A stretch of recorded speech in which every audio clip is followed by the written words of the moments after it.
شام تلاوت کرنا صبح و شام میرا کام ہو جائے۔ یاد رکھیے، خبر کا واقع کے مطابق نہ ہونا جھوٹ ہے۔ جھوٹ ایک ایسا فعل ہے جو تمام شریعتوں میں منع ہی کیا گیا ہے۔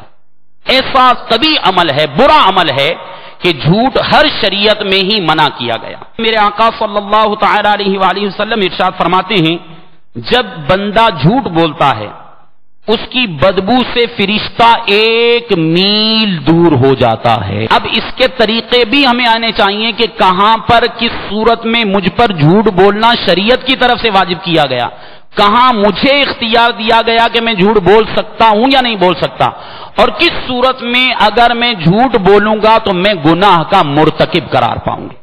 اب اسی طرح ایک شرعی اصطلاح ہے توریہ۔ توریہ کسے کہتے ہیں؟ توریہ یعنی لفظ کے جو ظاہر معنی ہیں، یعنی لفظ کے جو ظاہر معنی ہیں،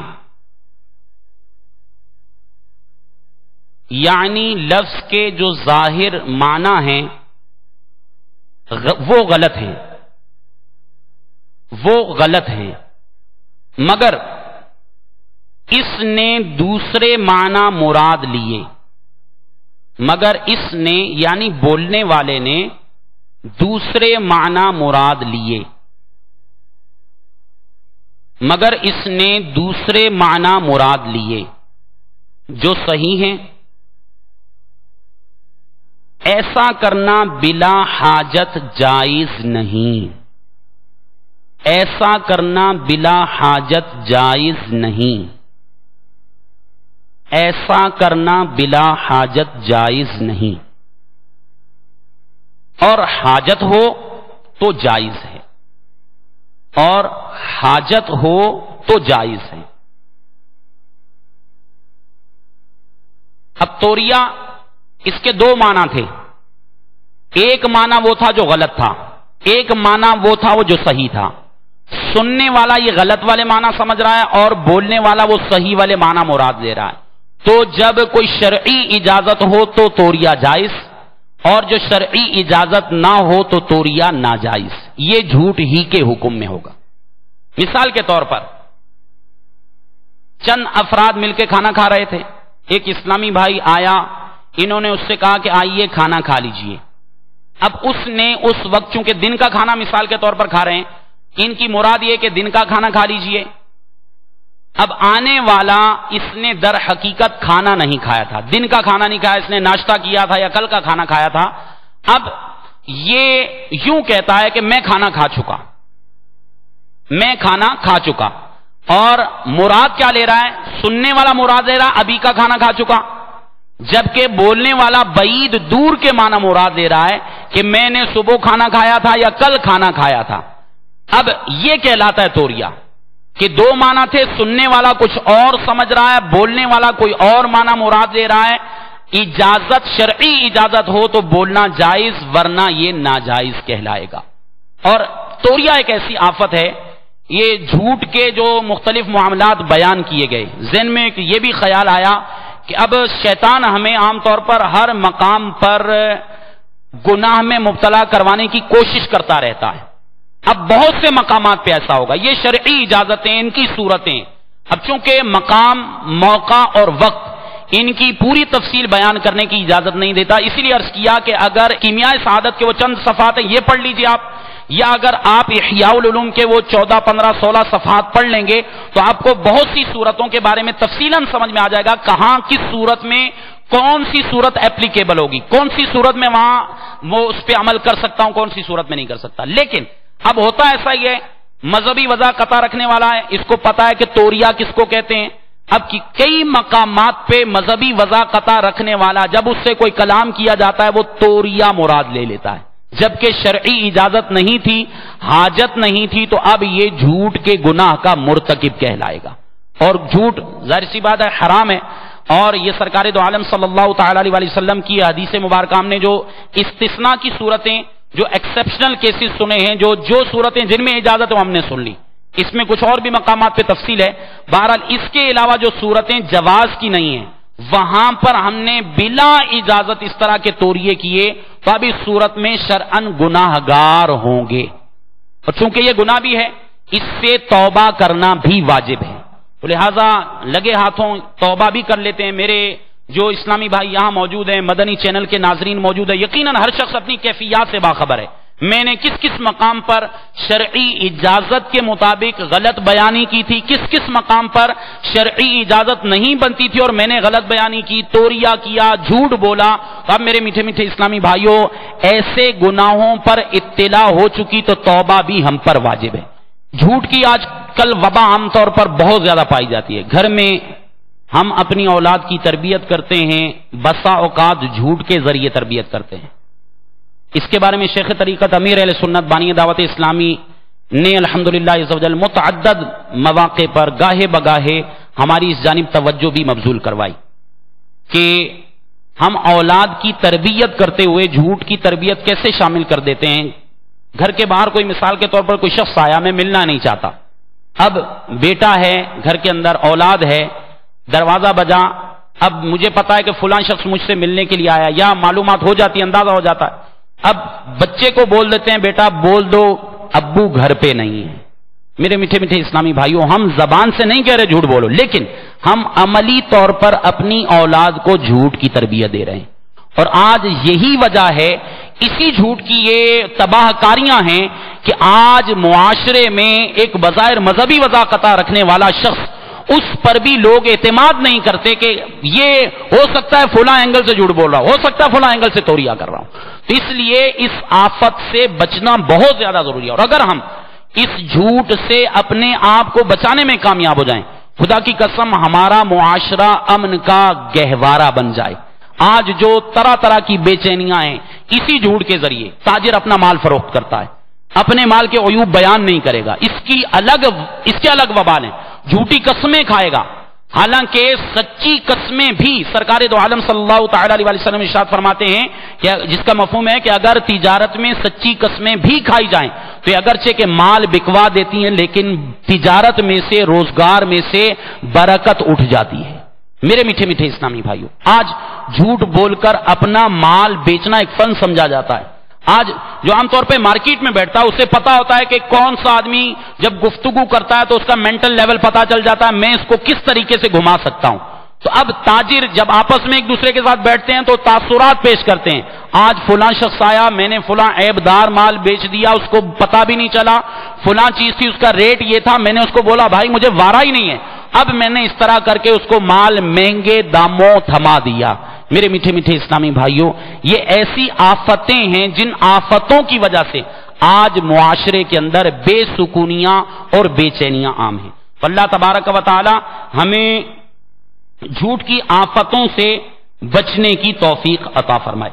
میرے میٹھے میٹھے اسلامی بھائیوں، میرے آقا اعلی حضرت علیہ رحمت رب العزت فتاوی رضویہ جلد 20 صفحہ 196 آپ سے ایک سوال ہوا، اس سوال کا اس کا جو جواب اعلی حضرت رضی اللہ تعالیٰ نے ارشاد فرمایا، اس کا خلاصہ میں عرض کرتا ہوں۔ اعلی حضرت رضی اللہ تعالیٰ فرماتے ہیں اپنا حق حاصل کرنے، دو مسلمانوں کے درمیان صلح کروانے، اپنا حق حاصل کرنے، دو مسلمانوں کے درمیان صلح کروانے، اپنی ذات کو ظلم و نقصان سے بچانے، بیوی کی رضا جوئی یعنی رضا پانے، بیوی کو راضی کرنے، اور حالت جنگ میں کامیابی کے لیے تعریض سے کام لینا، یعنی ایسے الفاظ کہنا جائز ہے کہ جن کا ظاہر جھوٹ اور مرادی معنی سچ ہو، نہ کہ صاف جھوٹ۔ اعلیٰ حضرت فرماتے ہیں اس کے علاوہ اس قسم کے الفاظ جھوٹ شمار ہوں گے۔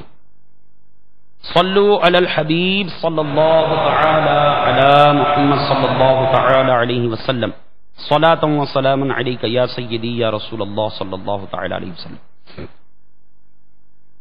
میٹھے میٹھے اسلامی بھائیوں، اچھا مقصد سچ بول کر حاصل کر سکتے ہیں اور جھوٹ بول کر بھی، یعنی دونوں صورتوں میں اچھا مقصد حاصل ہو رہا ہے۔ اچھا مقصد سچ بول کر حاصل کر سکتے ہیں اور جھوٹ بول کر بھی۔ تو جھوٹ بولنا ناجائز اور سچ بولنا واجب ہے۔ اسی طرح توریہ کی صورتیں لکھی گئی ہیں۔ توریہ جو ہم نے جس کے بارے میں سنا کہ ایک معنی ہو، دو معنی ہو، ایک معنی کچھ اور ہے، دوسرا معنی صحیح ہے، ہم جو بول رہے ہیں سننے والا کچھ اور معنی مراد لے رہا ہے، ہم کچھ اور معنی مراد لے رہے ہیں، تو توریہ بلا ضرورت ناجائز۔ اسی طرح جھوٹ بولنے میں فساد ہوتا ہو۔ اب یہ دیکھیں گے جھوٹ بول کر فساد ہو رہا ہے، سچ کے فساد سے کم ہے۔ جھوٹ بول کر فساد ہو رہا ہے اور اس کا فساد سچ کے فساد سے کم ہے۔ جھوٹ کا فساد سچ کے فساد سے کم ہے تو جھوٹ بولنا جائز۔ وہی صورت جو ہم نے ساس اور بہو والی سنی ابھی، کہ سچ بولیں گے تو فتنہ ہوگا اور جھوٹ بولیں گے تو فتنہ کم ہوگا، فساد کم ہوگا یا نہیں ہوگا۔ تو اس صورت میں فساد سے بچنے کے لیے یہاں پر جھوٹ بولنا جائز۔ اور اگر جھوٹ کا فساد سچ کے فساد سے زیادہ ہو، سچ بولنے میں کم فساد ہے، جھوٹ بولنے میں زیادہ فساد ہے، تو اب اس صورت میں جھوٹ بولنا ناجائز رہے گا۔ اور اگر کوئی ایسی صورت ہے کہ ہمیں سمجھ میں نہیں آ رہا کہ سچ بولنے میں نفع زیادہ ہے یا جھوٹ بولنے میں نفع زیادہ ہے، یہ یعنی شک کی بات ہے، اس صورت میں بھی جھوٹ بولنا ناجائز رہے گا۔ صلو علی الحبیب صلی اللہ تعالی علی محمد صلی اللہ تعالی علیہ وسلم صلاۃ و سلام علیک یا سیدی یا رسول اللہ صلی اللہ تعالی علیہ وسلم۔ جھوٹ توریہ اور تیسری چیز تھی بد عہدی۔ بد عہدی عربی میں اس کو غدر کہتے ہیں، غدر، غین دال را، بد عہدی کرنا، خیانت کرنا۔ عربی لغت میں غدر کے معنی ہے بد عہدی کرنا، خیانت کرنا۔ اور اس کے اصطلاحی معنی کیا ہے کہ وعدہ کرتے وقت، عہد کرتے وقت اسے پورا کرنے کی نیت نہ ہو۔ عہد کرتے وقت، وعدہ کرتے وقت اسے پورا کرنے کی نیت نہ ہو تو یہ بد عہدی ہے۔ عہد کرتے وقت، وعدہ کرتے وقت اسے پورا کرنے کی نیت نہ ہو تو یہ بد عہدی ہے۔ اب یہ یاد رکھیے وعدے کی چند صورتیں ہوتی ہیں۔ بعض صورتوں میں وعدہ پورا کرنا جائز ہوگا، بعض صورتوں میں وعدہ پورا کرنا فرض ہوگا، بعض صورتوں میں واجب ہوگا، بعض صورتوں میں ناجائز اور حرام ہوگا۔ اس کی بھی صورتیں ہیں۔ چنانچہ پہلے تو یہ آپ اس کی ڈیفینیشن امید ہے لکھ لی ہوگی، وعدہ کرتے وقت پورا کرنے کی نیت نہیں تو بد عہدی ہے، اور اگر وعدہ کرتے وقت پورا کرنے کی نیت ہے تو یہ بد عہدی نہیں ہوگا۔ وعدہ کرتے وقت پورا کرنے کی نیت نہیں تو بد عہدی، اور پورا کرنے کی نیت ہے تو عہد۔ مثال کے طور پر دو اسلامی بھائی ہیں، ایک اسلامی بھائی دوسرے سے کہتا ہے کہ کل 4 بجے آپ میرے پاس تشریف لائیے گا۔ اب اس نے سامنے والے کو دعوت دی، کسی بھی حوالے سے دعوت دے رہا ہے، وہ سامنے والا دل میں یہ ارادہ کیے ہوئے ہے کہ میں 4 بجے نہیں آؤں گا۔ اس کے دل میں کیا ارادہ ہے؟ کل 4 بجے نہیں آؤں گا، اور زبان سے کہہ رہا جی جی حضور میں تو، آپ بے فکر رہیں، میں تو پہنچ گیا، آپ سمجھے میں پہنچ گیا بس۔ یہ عموماً عام طور پہ ہمارے ہاں ہوتا ہے، کسی کو نیکی کی دعوت دی جاتی ہے، کسی کو اجتماع کی دعوت پیش کی جاتی ہے، اسی طرح کے مختلف جب اس طرح کے معاملات میں کسی کو دعوت دی جاتی ہے تو وہ یوں کہا جاتا ہے بس آپ بے فکر ہو جائیں میں پہنچ جاؤں گا۔ اگر دل میں یہ نیت ہے کہ میں نہیں آؤں گا تو یہ بد عہدی ہے، اور اگر دل میں نیت تھی کہ میں آؤں گا، اب یہ ہو گیا عہد، اور اس عہد کو پورا کرنے کے لیے اس نے کوشش بھی کی لیکن پورا نہیں کر سکا، تو اس صورت میں اس پہ گناہ نہیں۔ مثلا مثال کے طور پر اب اس نے اگلے دن 4 بجے آنا ہے، آج 4 بج گئے، اس کا آدھے گھنٹے کا سفر گھر سے یہاں تک ہے، اب یہ 3:30 بجے گھر سے نکلا، راستے میں گاڑی پنکچر ہو گئی، ٹریفک جیم ہو گیا، کوئی اور پرابلم ہو گیا جس کی وجہ سے یہ 4 بجے نہیں پہنچ سکا، اپنی طرف سے عزم مصمم تھا اور اس کو پایہ تکمیل تک پہنچانے کے لیے اس نے عملی کوشش بھی اختیار کی، لیکن چونکہ کسی عارضے کے سبب، کسی دشواری کے سبب، کسی امر خارج کی وجہ سے یہ اپنے وعدے کو پورا نہیں کر سکتا، لہذا یہ بد عہدی کا مرتکب نہیں کہلائے گا۔ اسی لیے شیخ طریقت امیر اہل سنت بانی دعوت اسلامی حضرت علامہ مولانا ابو بلال محمد الیاس ستار قادری رضوی دامت برکاتہم العالیہ نے غیبت کی تباہ کاریوں میں جو مبلغین کے لیے مختلف جو نصیحت کے مدنی پھول عطا فرمائے کہ انفرادی کوشش ہمارے ہر کام کی جان ہے، لیکن ہمیں انفرادی کوشش کرنا نہیں آتی، تو اس میں امیر اہل سنت نے وہ 15 مثالیں مختلف ایک ہی مکالمے کے اندر بیان فرمائی، کم و بیش 15 مثالیں کہ کہاں پر مبلغ غلط انداز اختیار کرتا ہے، سامنے والے سے بعض مقامات میں ماضی کے بارے میں، بعض میں مستقبل کے بارے میں وہ غلط بیانیاں کروا دیتا ہے، بد عہدیاں کروا دیتا ہے، تو اس کی نشاندہی امیر سنت فرمائی۔ آپ فرماتے ہیں کہ اس طرح کے انداز سے بہتر ہے کہ ترغیبی انداز اختیار کیا جائے، آپ اجتماع میں آنے کی کوشش کیجئے گا اور جس سے ارادہ کروائیں تو وہ یوں کہلوا لیجئے انشاءاللہ عز و جل، تو یہ سب سے ایک آسان طریقہ ہے سامنے والے کو بھی گناہوں سے بچانے کا۔ تو ہم نیکی کی دعوت دے کیوں رہے؟ اس لیے دے رہے ہیں کہ وہ نیکی کی دعوت سن کر وہ نیکیوں کا عامل بن جائے، نہ کہ ہم جب نیکی کی دعوت دے رہے ہیں اسی وقت سے اس کا گناہوں کا ارتکاب شروع ہو جائے۔ تو اب امیر اہل سنت فرماتے ہیں انداز ترغیبی ہونا چاہیے۔ کل آپ اجتماع میں آئے تھے، جہاں کسی کی کارکردگی لینی ہے یا مخصوص وہاں چند مستثنیات موجود ہیں، ایکسیپشنل کیسز موجود ہیں، جہاں جہاں اجازت ہے اس کی صورتیں بھی امیر سنت نے ذکر فرمائی، لیکن اب جیسے ایک عام نئے اسلامی بھائی پہ انفرادی کوشش کریں۔ کل اجتماع میں آئے تھے، گزشتہ ہفتے اجتماع میں آئے تھے، مدنی چینل دیکھتے ہیں، گھر والوں کو بھی دکھاتے ہیں، سالانہ اجتماع میں آئے تھے، کتنے اسلامی بھائی کو لے کے آئے تھے، تو اس طرح کے انداز سے زیادہ بہتر ہے کہ ہم ترغیبی انداز اختیار کریں۔ اگر دعوت دینی ہو تو آئندہ کے لیے اس کی نیت کروا لیجئے، ہفتہ وار اجتماع کے لیے آئندہ کی نیت کروا لیجئے، 4 اسلامی بھائیوں کو ساتھ لے کر آئیے، 12 اجتماع تک آنے کی کوشش کیجئے، مدنی چینل خود دیکھیے، دوسروں کو بھی اس کی ترغیب دلائیے، تو اس طرح حتی الامکان ترغیب کا انداز ہونا چاہیے۔ میرے میٹھے میٹھے اسلامی بھائیوں، بد عہدی یہ ہے کہ میں نے ارادہ کرتے وقت یہ نیت کی کہ میں یہ کام نہیں کروں گا اور سامنے زبان سے اظہار کر رہا ہوں کہ کام کروں گا، تو یہ قول و فعل کا تضاد ہے، ایک ہے میرا قول اور ایک ہے میرے قلب کے اندر نیت، میرے اس قول اور نیت کے اندر تضاد ہے، تو جب قول اور نیت میں اس طرح کا تضاد پایا جائے تو یہ بد عہدی کہلاتی ہے۔ اب وعدے کی مختلف صورتیں ہیں جو میرے آقا اعلی حضرت رضی اللہ تعالیٰ نے فتاوی رضویہ کی 24ویں جلد صفحہ 349 پر درج فرمائی۔ اس کا خلاصہ میں عرض کرتا ہوں، جو اعلی حضرت رضی اللہ تعالیٰ کی عبارت ہے اس کے معال، نتیجہ، انجام، چنانچہ خلاصہ کچھ یوں ہے کہ کبھی وعدہ پورا کرنا فرض اور کبھی پورا نہ کرنا فرض ہوتا ہے۔ مثال کے طور پر ایک چیز ہے وہ شریعت کی جانب سے فرض ہے، نماز پڑھنا فرض۔ اب ہم کسی کو ترغیب دلا رہے ہیں، مثال کے طور پر کہیں کہ آج آپ ظہر کی نماز پڑھیں گے، وہ کہے گا میں پڑھوں گا، اب یہ وعدہ بھی کر رہا ہے، لیکن در حقیقت یہ رب عز و جل سے کی طرف سے اس کو حکم موجود ہے۔ اب یہ وعدہ کرتا نہ کرتا، اس نماز کا پڑھنا اس پہ فرض تھا، اب یہ وعدہ چونکہ نماز کے ساتھ ملحق ہو گیا، لہذا اس وعدے کا پورا کرنا فرض ہوگا۔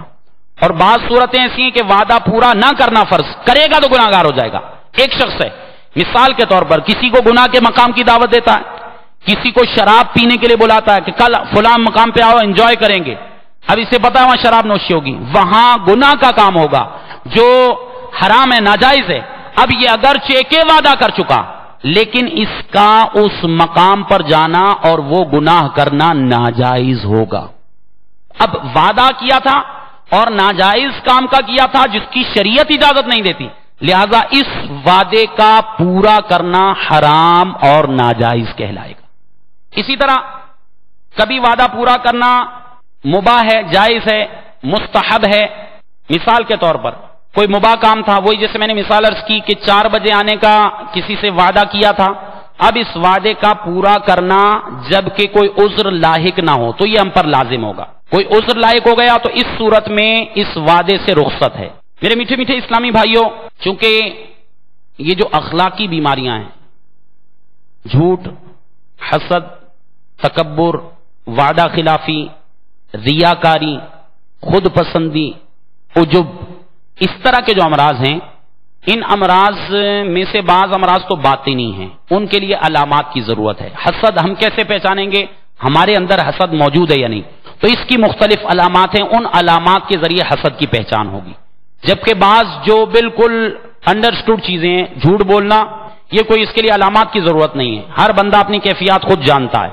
بدعہدی کرنا، ہر شخص اپنی کیفیات جان سکتا ہے۔ تو اس کے لیے علماء کرام نے جو باطنی امراض ہیں ان کے لیے تو معالجات میں جو علاج کے اندر ارشاد فرمایا کہ اولاً ان کی علامات جانیں، پھر اس کے بعد ظاہری اور باطنی دونوں طرح کے امراض کے لیے علماء نے علاج یہ تجویز فرمایا کہ نمبر 1 علمی علاج، نمبر 2 عملی علاج۔ نمبر 1 علمی علاج، نمبر 2 عملی علاج۔ علمی علاج کیا ہے کہ قرآن اور حدیث میں اس گناہ کی جو مذمت بیان ہوئی اور اس گناہ سے بچنے کے جو فضائل بیان کیے گئے، ان فضائل پر آدمی نگاہ رکھے۔ گناہ کا جتنا زیادہ عادی ہے اتنا زیادہ اس گناہ کی آفتوں پر نظر کرے۔ بد نگاہی کی عادت نہیں جاتی، بار بار بد نگاہی کی آفات پڑے، بد نگاہی سے بچنے کی جو لذات ہیں، بد نگاہی سے بچنے کی جو خصوصیات ہیں، بد نگاہی سے بچنے کے جو فوائد ہیں، ان فوائد پر نظر رکھے۔ اسی طرح ایک شخص ہے، جھوٹ نہیں چھوٹتا، عادت ہو گئی، کاروباری حلقہ احباب ہے اس میں جھوٹ، گھر کے اندر جھوٹ، اپنے دوستوں کے اندر جھوٹ، اسکول کالج کے اندر جھوٹ، جہاں وہ دفتر کے اندر کام کر رہا ہے وہاں پر جھوٹ۔ اب انوائرمنٹ ایسی ہے، نہیں بچ پاتا، تو اس کے لیے علمی علاج یہ ہے کہ بار بار جھوٹ کی آفتیں پڑھے، بار بار جھوٹ کی آفتیں دہرائے، اپنے ذہن کے اندر لائے۔ جب جھوٹ بولنے لگے فوراً ذہن کو اس جانب متوجہ کرے کہ اب ہو سکتا ہے اس جھوٹ کے باعث میں جہنم کی اتھا گہرائیوں میں چلا جاؤں۔ میرے میٹھے میٹھے اسلامی بھائیوں، اسی طرح بدعہدی، اس کی بھی آفتیں ہیں۔ ہم دو یا تین روایات موقع کی مناسبت سے سن لیتے ہیں۔ چنانچہ جناب ابو ہریرہ رضی اللہ تعالیٰ عنہ سے روایت ہے، قال رسول اللہ صلی اللہ تعالی علیہ وآلہ وسلم، جناب رسول اللہ صلی اللہ تعالی علیہ وآلہ وسلم نے ارشاد فرمایا، آیت المنافق ثلاث، آیت المنافق ثلاث، آیت المنافق ثلاث، منافق کی 3 نشانیاں ہیں، منافق کی 3 نشانیاں ہیں۔ اب یہ منافق کی بھی تفصیل ہے۔ ایک منافق وہ ہوتا ہے جو منافق اعتقادی، جس کا قلب ایمان پر نہیں۔ اب چونکہ یہ سرکار دو عالم صلی اللہ تعالی وسلم کے دور میں تھا، جو منافقین تھے ان کے ایمانوں کے بارے میں سرکار دو عالم صلی اللہ تعالی وسلم نے خود ارشاد بھی فرمایا۔ وہ صورت منافق اعتقادی کی تھی کہ در حقیقت مومن نہیں ہے، اپنے آپ کو مسلمان ظاہر کرتا ہے۔ اس دور میں ہم کسی کو منافق اعتقادی ہم نہیں کہہ سکتے، ہاں ہر شخص اپنے احوال سے باخبر ہے۔ اب دوسری صورت منافق عملی، اس کے اعتقاد میں، اس کے ایمانیات میں منافقت تو نہیں، لیکن اس کے اعمال میں منافقت کی علامتیں پائی جاتی ہیں۔ تو سرکار دو عالم صلی اللہ تعالی علیہ وسلم نے ارشاد فرمایا، منافق کی 3 علامتیں ہیں۔ اذا حدث کذب، جب بات کرے تو جھوٹ بولے، یہ منافق کی پہلی علامت، جب بات کرے تو جھوٹ بولے۔ وَإِذَا وَعَدَ أَخْلَفَ، جب وعدہ کرے تو وعدہ خلافی کرے۔ اسباب بھی موجود ہیں، وعدہ پورا بھی کر سکتا ہے لیکن جان بوجھ کر وعدہ پورا نہیں کر رہا، تو یہ منافق کی علامات میں سے ایک علامت پائی جا رہی۔ وَإِذَا اؤْتُمِنَ خَانَ، اور جب امانت رکھوائی جائے تو خیانت کرے۔ جب بات کرے تو جھوٹ بولے، جب وعدہ کرے تو وعدہ خلافی کرے، اور جب امانت رکھوائی جائے تو خیانت کرے۔ یہ منافق کی 3 علامتیں ہیں، نشانیاں بیان کی گئی۔ اسی طرح حضرت سیدنا عبداللہ بن عمر رضی اللہ تعالیٰ عنہ سے روایت ہے، رسول اللہ صلی اللہ تعالی علیہ وآلہ وسلم نے ارشاد فرمایا، اربع من کن فیہ کان منافقا، 4 خصلتیں ایسی ہیں، 4 عادتیں ایسی ہیں کہ جس میں ہوں وہ منافق ہے۔ 4 عادتیں ایسی ہیں کہ جس میں ہوں وہ منافق ہے۔ او کانت فیہ خصلۃ من 4، یا 4 میں سے کوئی ایک خصلت ہو، کانت فیہ خصلۃ من النفاق، تو اس میں نفاق کی ایک علامت، ایک خصلت ہوگی. 4 ہیں تو وہ منافق، اور 4 میں سے ایک ہیں تو منافقت کی ایک علامت پائی گئی. سرکار دو عالم صلی اللہ تعالی علیہ وسلم ارشاد فرماتے ہیں حتی یدعہا، یہاں تک کہ ان کو چھوڑ دے. ان میں سے ایک یہ ارشاد فرمائی اذا حدث کذب، جب بات کرے تو جھوٹ بولے، اور وَإِذَا عَاهَدَ غَدَرَ، اور جب وعدہ کرے تو وعدہ خلافی کرے. میرے میٹھے میٹھے اسلامی بھائیوں، یہ چند وہ صورتیں تھیں جو وعدے کے بارے میں ہم نے سنی. بعض صورتوں میں وعدہ پورا کرنا فرض، بعض صورتوں میں واجب، بعض صورتوں میں ناجائز ہوگا، اور دیگر صورتیں ہم نے بھی اس کے بارے میں سماعت کی. تو انشاءاللہ عز و جل اس کے بارے میں بھی ہم اگر کوشش کرتے رہیں گے، وعدے کے بارے میں ضروری امور سیکھتے رہیں گے، تو انشاءاللہ عز و جل ہمیں جو مختلف معاملات میں بسا اوقات وعدہ خلافیاں ہو جاتی ہیں، انشاءاللہ اس سے بھی بچنے میں کامیاب ہو جائیں گے. عموماً ہمارے ہاں کیا ہوتا ہے، اب اس میں وعدے کے اندر علماء نے بہت زیادہ تفصیل بیان کی ہے کہ کہاں کہاں کس صورت میں وعدہ خلافی لازم آئے گی. ایک جو کامن صورت ہے، آفس یا فیکٹری میں کسی بھی قسم کی کوئی ذمہ داری پورا کرنے کا ایگریمنٹ کیا، میں 8 سے لے کر 4 بجے تک کام کروں گا، یہ ایگریمنٹ ہے، یہ ایک وعدہ ہے. اب اگر 8 سے 4 تک نہیں کرتا، 4 بجے 8 بجے کی بجائے 8:30 بجے گیا، 4 بجے کی بجائے 3:30 بجے واپس آ گیا، تو بھی یہ وعدہ خلافی کا مرتکب. اسی طرح 8 سے 4 تک اس کا کام کا اجارہ ہے، لیکن یہ وہاں گیا کام کی بجائے گپ شپ میں مصروف ہو گیا. اب اس صورت میں بھی یہ وعدہ خلافی کا مرتکب، کہ اس کا ایک معاہدہ ہوا تھا، ایگریمنٹ تھا، یہ اس ایگریمنٹ کی خلاف ورزی کر رہا ہے، نتیجتاً یہ شخص گناہ گار ہوگا. اس کے بارے میں میرے شیخ طریقت امیر اہل سنت بانی دعوت اسلامی کا بہت پیارا رسالہ ہے، ملازمین کے لیے 21 مدنی پھول. ملازمین کے لیے 21 مدنی پھول. تو چونکہ جو اجارے کے شعبے سے وابستہ ہے، جو اجیر ہے، ملازم ہے، یا جو سیٹ ہے جو ملازم کسی کو رکھتا ہے، تب ان کے لیے ضروری اجارے کے مسائل سیکھنا لازم ہے. اب تک اگر نہیں سیکھے تو اب سیکھنے، انشاءاللہ فرائض علوم کورس میں یہ بھی سیکھنے کو ملیں گے. لیکن جو ابھی اجیر ہے وہ کیا کرے، وہ امیر اہل سنت کا یہ رسالہ پڑھ لے، انتہائی آسان فہم ہے. آپ کوشش کریں گے تو انشاءاللہ آپ کو سمجھ میں آ جائے گا. نہیں سمجھ میں آتی آپ صاحب علم اسلامی بھائیوں سے رجوع کیجئے. انشاءاللہ عز و جل اجارے کے دوران پائی جانے والی کئی شرعی غلطیوں سے ہم انشاءاللہ عز و جل بچنے میں کامیاب ہو جائیں گے. اللہ تبارک و تعالی ہمیں وعدہ خلافی سے بھی بچنے کی توفیق عطا فرمائے اور اس کی آفتوں سے محفوظ رہنے کی توفیق عطا فرمائے. صلو علی الحبیب صلی اللہ تعالی علی محمد صلی اللہ تعالی علیہ وسلم. بعض جگہوں پر لنگر تقسیم کیا جاتا ہے، عوام کے زیادہ آنے پر منتظمین آواز لگا دیتے ہیں کہ کھانا ختم ہو گیا ہے، جبکہ ایسا نہیں ہوتا، کھانا موجود ہوتا ہے. تو ان کا یہ ایسا کہنا کیسا ہے؟ اب جبکہ وہ کھانا تھا ہی دعوت کا، لوگوں کے لیے تھا، اور اس صورت میں چونکہ جن لوگوں کو بلایا گیا ان کو واپس بھیجنا مقصود ہے، اور یہ جملہ بھی ایسا کہنا ہے کھانا ختم ہو گیا، یہ سری جھوٹ ہے. اب اس صورت میں اس جملے کی اجازت نہیں ہوگی. السلام علیکم. وعلیکم السلام. میرا سوال یہ ہے کہ ہم کہیں پہ کھانا کھانے جاتے ہیں یا گھر پہ کھانا کھاتے ہیں تو ہمیں کھانا پسند نہیں آتا، لیکن ہم یہ کہتے ہیں کہ کھانا اچھا بنا ہے، تو یہ کیا جائز ہے یا نہیں؟ اس میں بھی یہی حکم ہوگا. ظاہر سی بات ہے کہ جب کھانا اچھا نہیں بنا اور اس طرح کا جملہ کہیں گے بلا ضرورت کہ کھانا اچھا بنا ہے، واقعے کے خلاف ہے. بلا ضرورت اس کی اجازت نہیں ہے. اعلیٰ حضرت نے فرمایا کہ جہاں پہلو دار بات وہاں کر سکتا ہے جب اس کے بغیر چارہ نہ ہو، اور وہ صورتیں جواز کی ہم نے پڑھی. تو اس کے علاوہ اس طرح کی بات نہیں کر سکتا. السلام علیکم. وعلیکم السلام ورحمۃ اللہ وبرکاتہ. حضور ارشاد فرما دیجئے کہ اپنا مال بچانے کے لیے جھوٹ بولنا جائز ہے؟ اپنا مال بچانے کے لیے اس میں سری جزیہ موجود ہے. میرے آقا اعلیٰ حضرت رضی اللہ تعالیٰ نے فتاوی رضویہ کی 24ویں جلد میں اسی مقام پر جو میں نے آپ کو مسائل عرض کیے، اعلیٰ حضرت رضی اللہ تعالیٰ نے یہ ارشاد فرمایا کہ اگر کسی کی امانت ہے اور کوئی شخص غصب کرنے کے لیے آیا، یا اپنا مال ہے جیسے اور غصب کرنے کے لیے آیا، تو اب اس میں اپنے مال کو بچانے کی نیت سے یہ اس طرح کا جملہ استعمال کر سکتا ہے جس کی وجہ سے اس کا مال بچ جائے.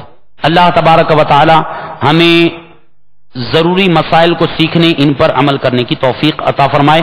آمین بجاہ النبی الامین صلی اللہ تعالی علیہ وسلم. یہی ہے آرزو تعلیم قرآن